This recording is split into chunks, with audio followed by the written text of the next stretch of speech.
If you spend any time at all online at the moment, you'd be forgiven for thinking it's a terrifying time to be an air passenger.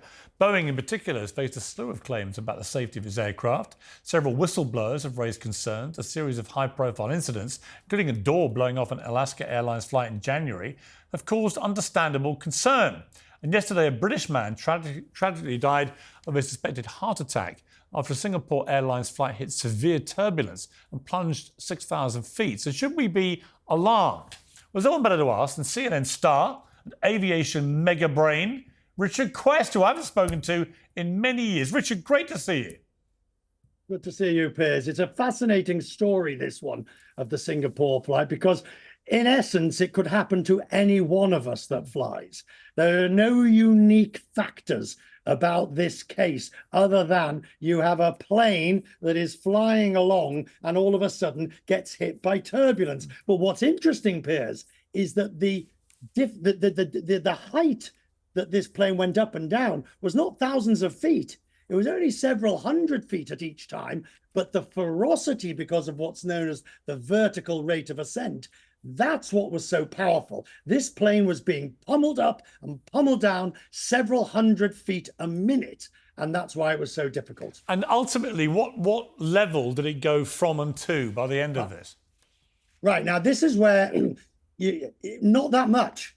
Right. The greatest differential of feet seems to be about 300. So it goes from 37,000 up to 37,150, and then maybe down to 36,700. Right. The confusion here, Piers, is people are confusing later on where they see the plane descending to 31,000 feet.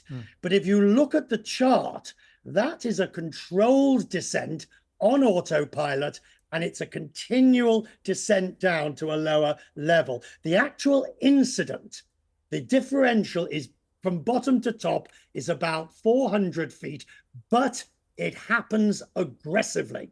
It happens at a rate of ascent of 1,000 a minute and at a rate of descent at 1,500 a minute. These are very, very violent movements, but they're just not that big. Now, I think you're right in saying that no plane has ever crashed from turbulence, right? Correct. It is the plane is built. So, I mean, let's take this incident, for instance. There is absolutely zero chance, in my view, that this incident was ever going to cause the failure and collapse and destruction of the plane. This was not that great a movement. It was a brutal movement. It was violent, but it wasn't like the plane dropped 10,000 feet. Believe me, if that had happened, you'd have had a lot more dead bodies. So here's my question. Clearly, somebody died from a heart attack. It was obviously scary up there, and other people got injured. But here's my question. I just assumed that modern-day aircraft are so sophisticated now, the systems they have. Why is it that they would not be able to detect such turbulence approaching?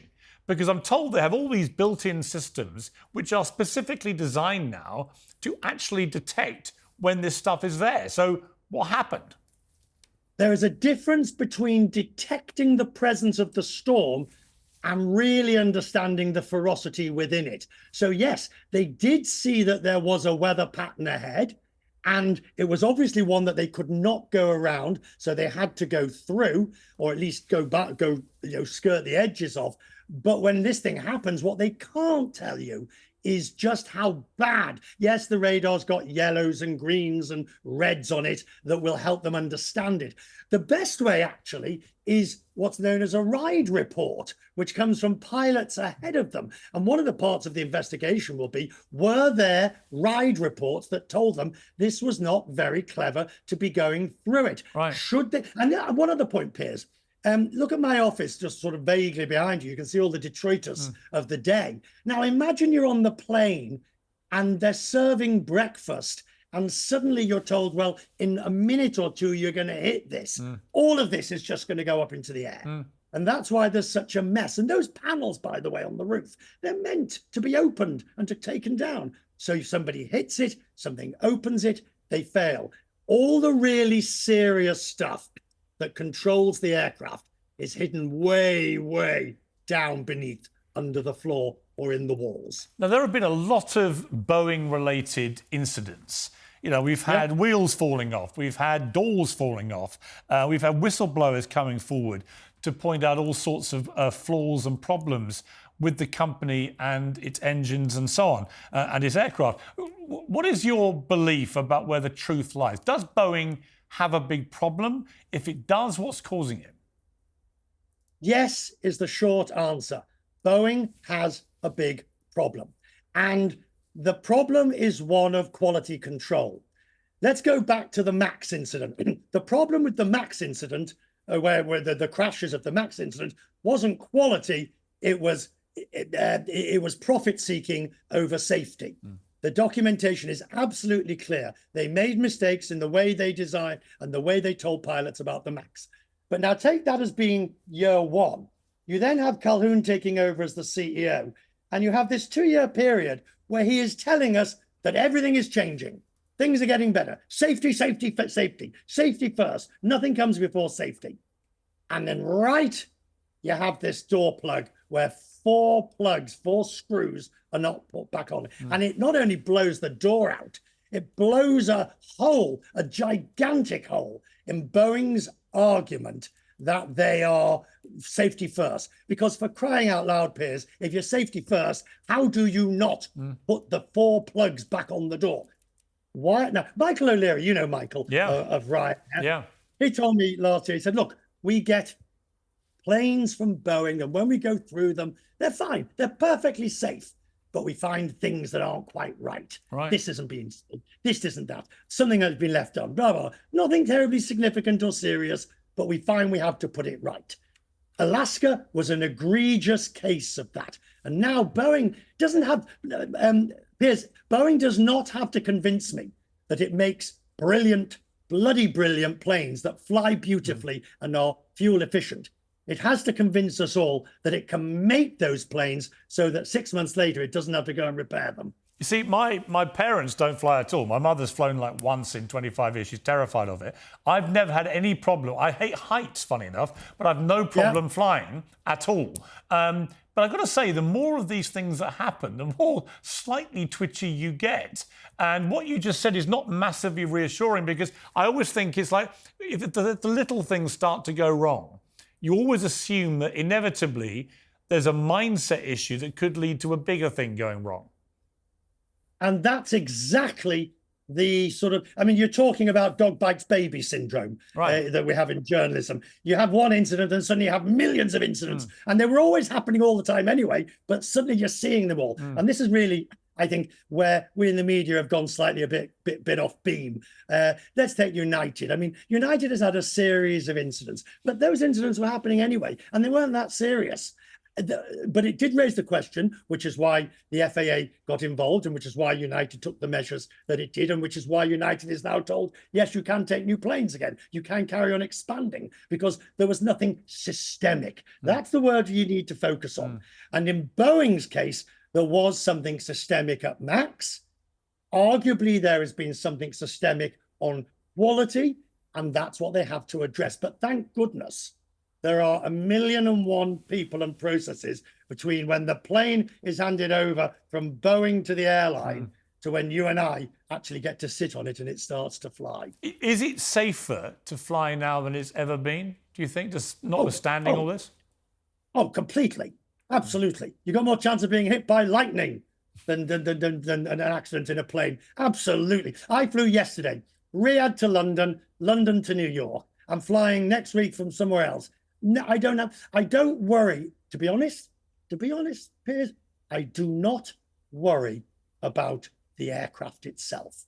That I've seen wings in testing being sent to 45, 50 degrees. I've seen just how well built the plane is, even if, I mean, ignoring the door blowing off.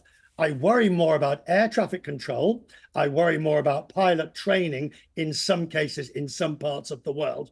And I worry about all the ancillary parts that make it. But I do not worry about the actual plane falling apart. It is the least of my problems. And this incident yesterday on this Singapore Airlines flight, as a result of what happened, as a result of the fact somebody died, are they going to be modifying planes now to try and avoid this recurring in the way that it did? No, they won't be, because there's nothing they could have done. The man died regretfully and tragically, probably from a heart attack. What they will be, Piers, if I say to you, and we've known each other a while, if I say to you, always keep your seatbelt fastened, you immediately yawn and think, here we go, apple pie, motherhood, and turn the gas off if you're going away for Christmas. Lag your pipes in winter. All the usual bromides. Right? You think, Yes. oh, good, here we go again. Tell me something I don't know. But if I also give you the example, I'm just looking in my office if I can find a suitable something to demonstrate. Let's take these things here. This is you on a plane. Now, if the plane drops, look what happens to you. You go down, but the roof is here and you hit the roof. Think of the egg in the bottle. Put an egg in a bottle and shake it. That is you without a seatbelt. And there's something blasé about passengers, particularly, and I'm one of the worst, and I suspect you're up there too, that sort of fly frequently, and we're too cool for seatbelts. I mean, that's for little old women at the front of the plane, whatever.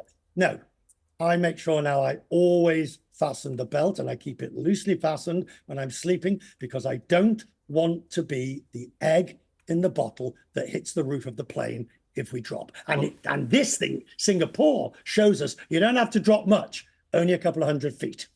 I can't let you go without taking you back to the last time we worked together at CNN, early 2014, where for 6 consecutive weeks, night in, night out, as I was hosting my show, Piers Morgan Live, as it was then, and you were my regular guest through this as the aviation guru, and we were trying to work out what the hell had happened to that flight MH370 from Kuala Lumpur to Beijing. So my question here, nearly 10 years later, have we ever found out what happened to that plane? No.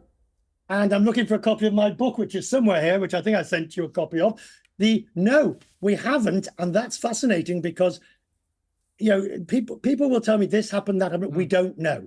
Just leave it at that. We don't know. I have one question for you, Piers, if I may. Of course. Are you excited at today's announcement on the UK election? It's interesting. You know what I was really struck by is that, when things aren't going well for you as a political leader, and when it rains, it pours, we would say, right, as UK people. And I watched Rishi Sunak came out of number 10 door, and it was pouring with rain. It's been ghastly weather. And they didn't have him covered. So he got absolutely soaked. And all I could think was the headline the next day will be, rather than Rishi Sunak boldly goes for early election, it's going to be Drowning Street. Washed out Rishi, blah, blah, blah. It'll all be rain and soaking jokes and wet jokes. That is not a great optics. All I could think, I was mesmerised, not by the fact that it was, July 4th, which is Independence Day. It has all its connotations for that. And it's definitely a bold move by Sunak to do it. But just as a former newspaper editor, the glee I would have felt of being able to immediately have a big picture of this drowned rat prime minister with things can only get wetter or whatever you want to say. That was what struck me. The optics were terrible. Which begs the question, why on earth didn't they just move it inside? Were they hoping to show him as being man who's like everybody else gets? Well, no. You can't do it. So I've got one question for you before you go.